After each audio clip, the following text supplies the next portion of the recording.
Ketika Pak Isman tangannya dipegang, seolah-olah beliau ini mengerti kalau mau diajak menuju ke suatu tempat. Nah, hatinya ini sebenarnya menolak dan pikirannya ini pengen tidak mengikuti mereka. Tapi entah kenapa badannya ini tiba-tiba menurun. Ketika berjalan, perasaan Pak Isman ini mulai ketakutan.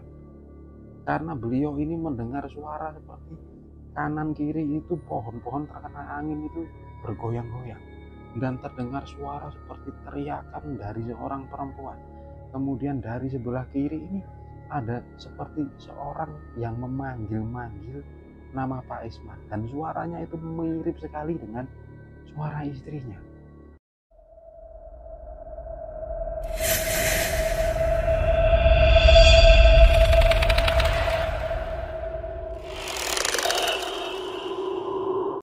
Assalamualaikum warahmatullahi wabarakatuh. Aku akan menceritakan sebuah kisah yang diceritakan oleh seorang teman. Namanya Dimas. Jadi Dimas ini pernah berkisah di video sebelumnya tentang pengalaman pribadinya. Tapi kali ini dia mau menceritakan sebuah pengalaman horor yang diceritakan oleh tetangga dari si Dimas ini. Jadi ketika bulan puasa kemarin, Dimas ini pulang kampung. Jadi kampungnya ini di salah satu kabupaten lah di Jawa Timur. Di kampungnya si Dimas ini ada sebuah rumah. Rumah ini termasuk sederhana lah, paling sederhana daripada rumah-rumah lainnya. Tepatnya rumah ini berada di belakang rumah orang tuanya si Dimas. Rumah ini dihuni oleh sepasang suami istri. Beliau bernama Pak Isman dan istrinya ini Bu Yati. Sebenarnya beliau ini mempunyai seorang anak perempuan tapi sudah menikah dan tinggal bersama suaminya di desa lain. Nah, pada waktu itu si Dimas ini karena momen lebaran, dia berkunjung silaturahmi ke rumah Pak Isman.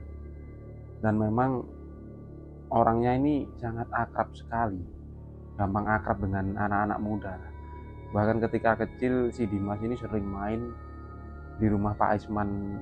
Ketika dia ini dimarahin ibunya atau kadang dia malas di rumah, dia selalu ke rumah Pak Isman ini.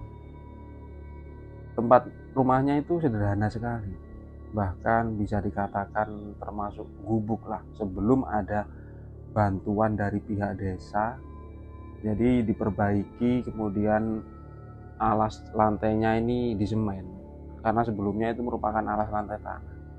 Pekerjaan sehari-hari Pak Isman ini petani. Beliau memiliki beberapa petak sawah, tidak terlalu luas dan tempatnya paling di pinggir dari kampung tersebut. Nah, penghasilan beliau hanya bertani karena ditanami sayuran. Kalau tengahnya itu ditanami padi, mayoritas penduduk di sana menanam padi. Tapi di sela-sela itu Pak Isman juga sering menerima pekerjaan dari tetangga-tetangganya untuk membantu di sawah. Dan cerita ini merupakan pengalaman yang sebenarnya cukup mistis. Tapi dari sisi itu Dimas ini memang benar-benar melihat buktinya.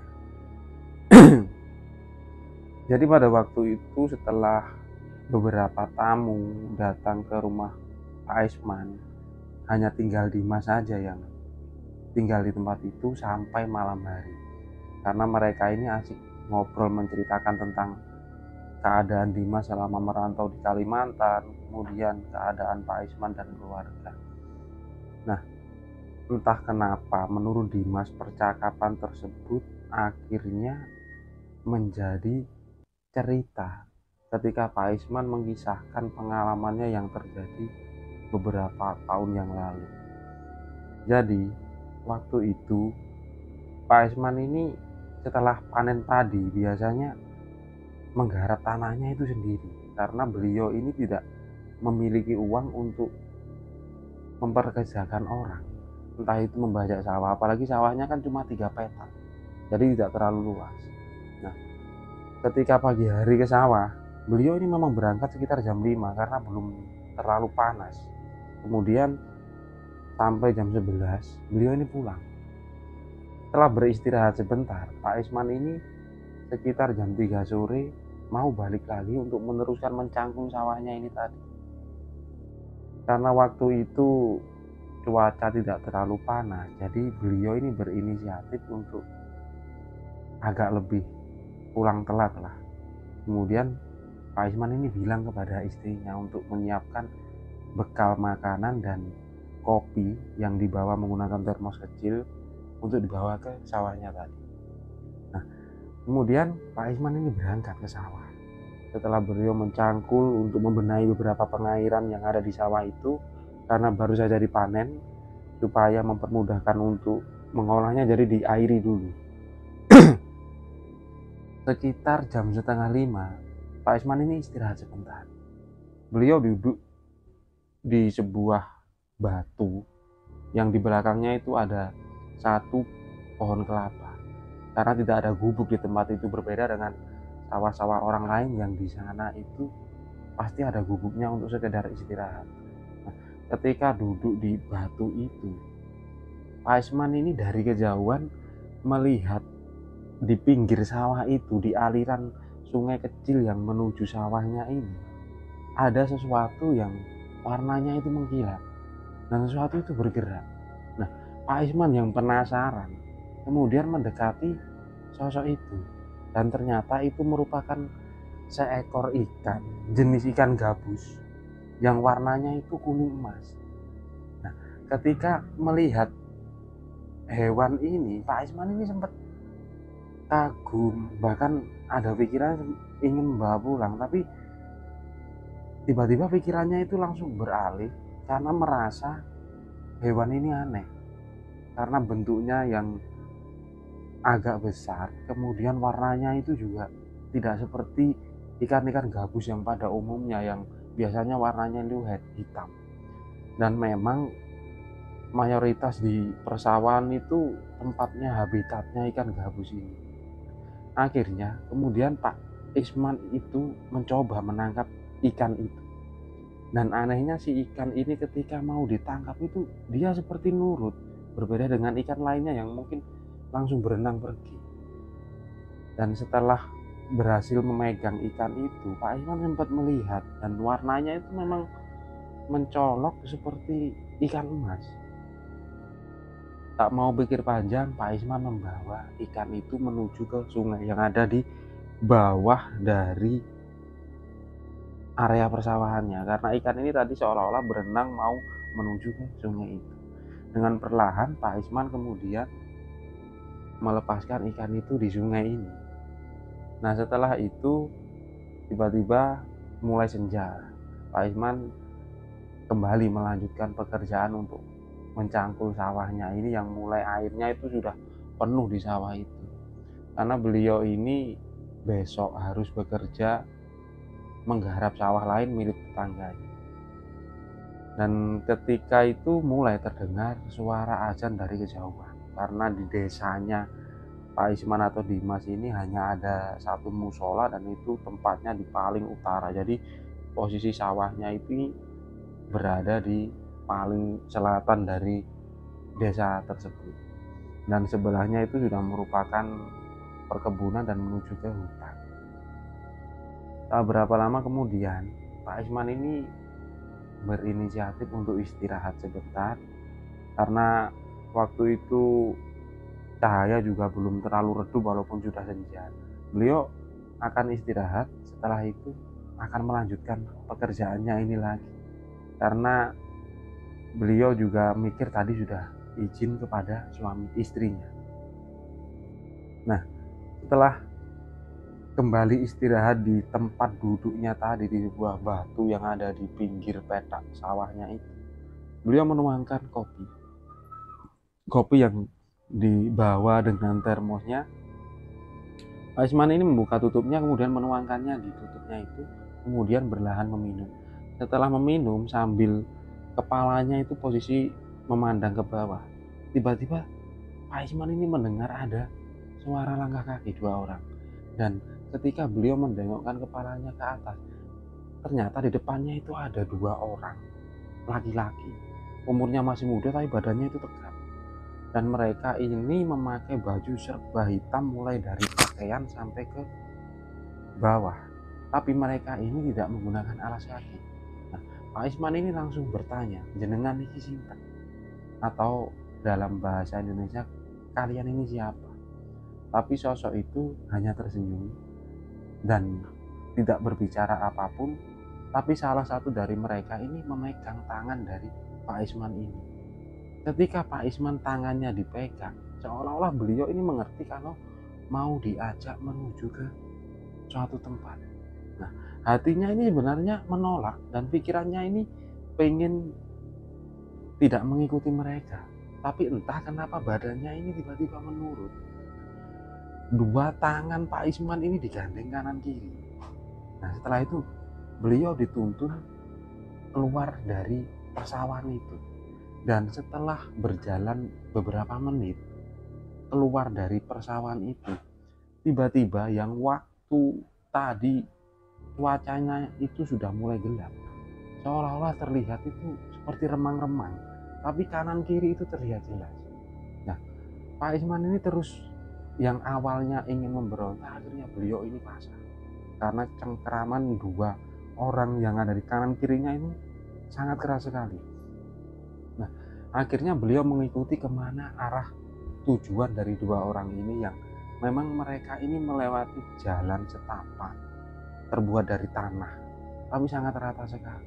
Bahkan kanan kirinya ini tertanam beberapa tumbuhan atau bunga yang Pak Isman ini belum pernah sama sekali melihat tanaman itu. Sekitar berjalan cukup lama, akhirnya mereka itu sampai di sebuah tempat. Dari kejauhan Pak Isman itu melihat ada sebuah rumah berbentuk joglo, tapi ini sangat besar sekali rumah ini. Dan Pak Isman ini sadar kalau mereka ini berjalan ke arah selatan dan di sana itu tidak ada kampung. Dan ketika sampai di pekarangan rumah tersebut, Pak Isman mendengar di sana itu banyak sekali orang. Dan kemudian muncul seorang laki-laki yang umurnya mungkin seumuran Pak Isman, cukup tua.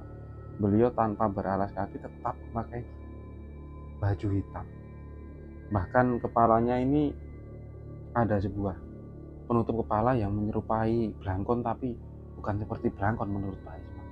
Beliau kemudian mempersilahkan Pak Isman ini masuk dengan sangat sopan sekali, dengan bahasa itu yang halus sekali. Nah, waktu itu mulut Pak Isman ini benar-benar tidak bisa ngomong, beliau hanya mengangguk. Tapi raut muka ketakutannya itu benar-benar ada, karena beliau ini ingat kalau waktu itu beliau ini sampai keluar keringat dingin.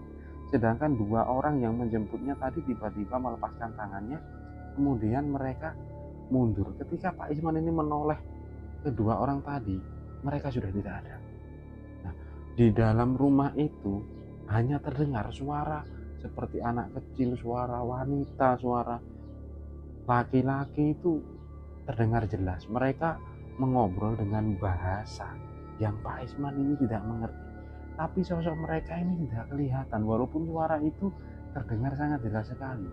Nah, akhirnya lelaki yang membawa Pak Isman masuk ini mempersilahkan untuk duduk di sebuah kursi kayu, dan di depannya itu ada meja kayu yang sangat lebar sekali. Di situ banyak sekali berbagai macam makanan, dan makanannya ini menurut Pak Isman merupakan seperti makanan manusia biasa. Jadi ada ikan, ada ayam, yang tidak ada di tempat itu hanya nasi.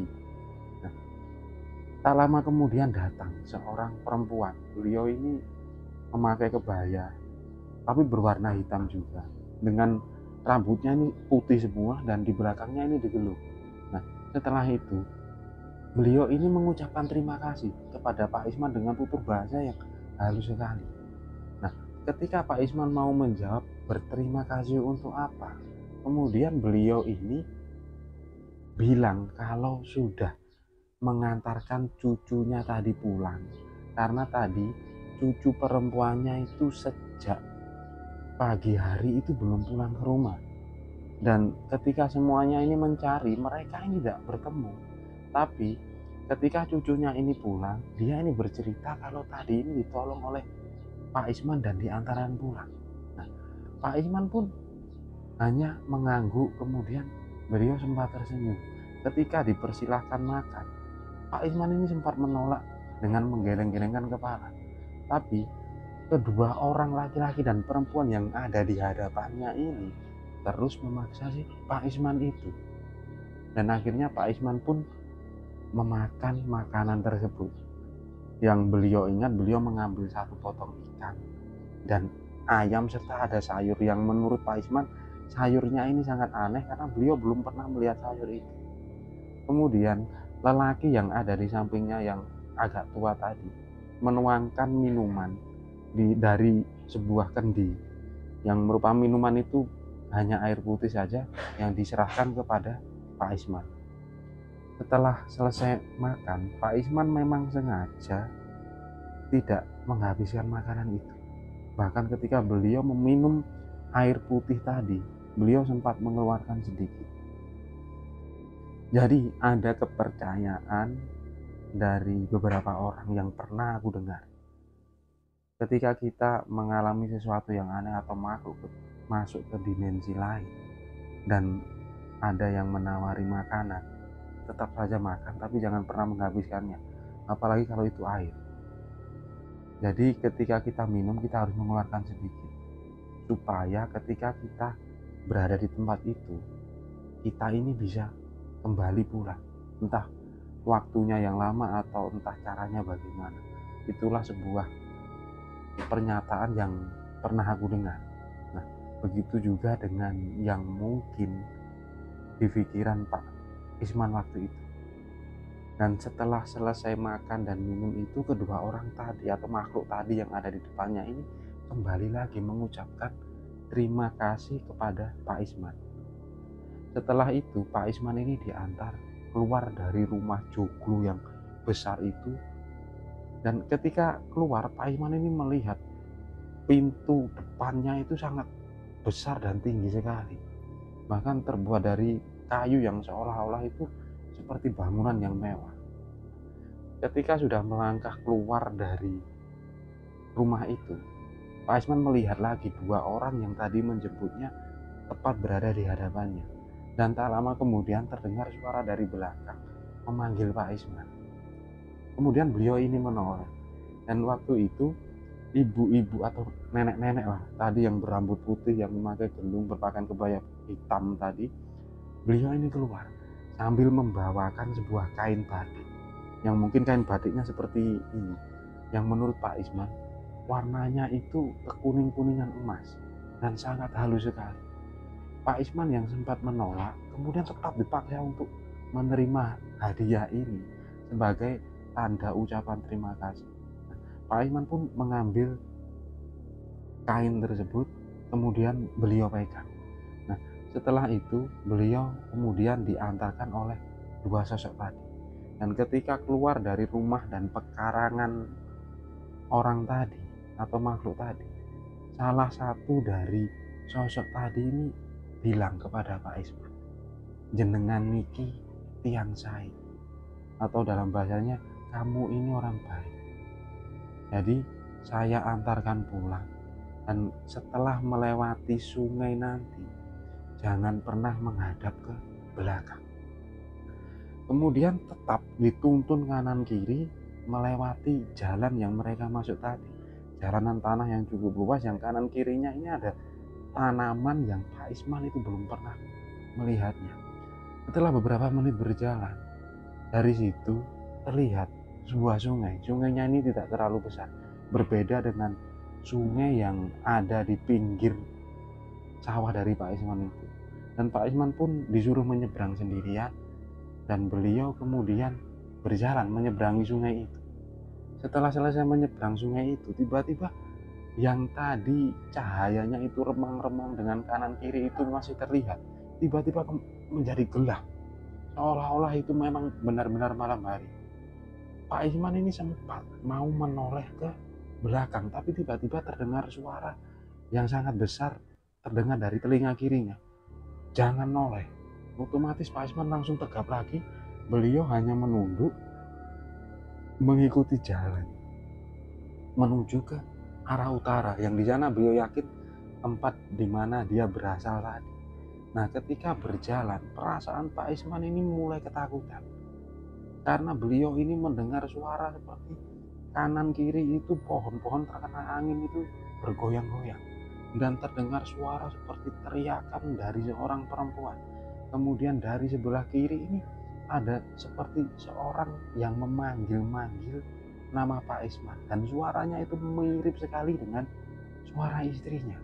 Pak Isman tetap terus berjalan sambil menundukkan kepala, dan tak lama kemudian beliau ini mendengar suara gerojokan air atau air yang jatuh dari sawahnya menuju ke sungai.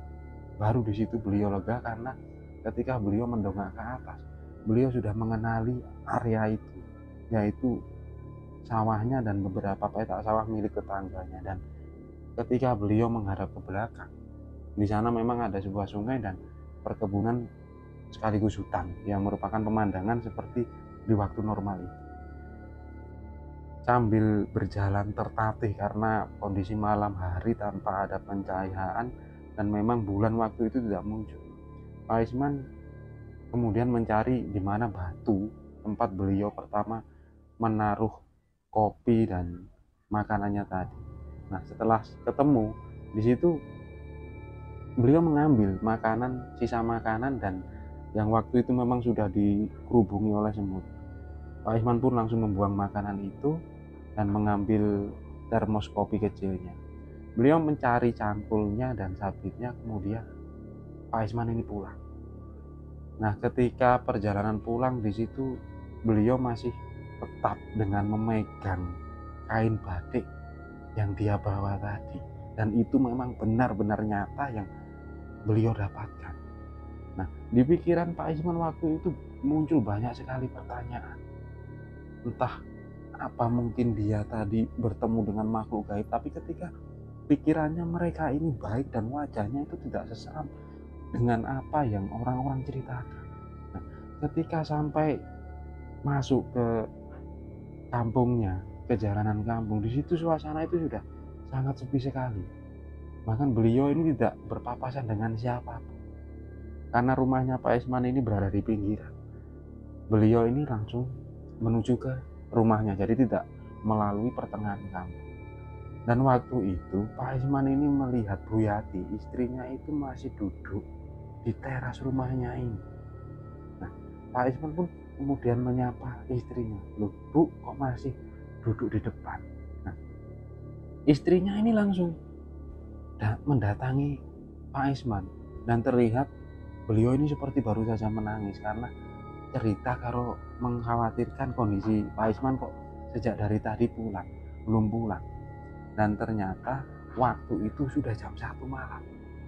Dan Pak Isman ini merasa itu cuma hanya beberapa menit saja, karena dia mendengar suara azan maghrib, kemudian dijemput oleh dua sosok tadi itu selangnya hanya sebentar.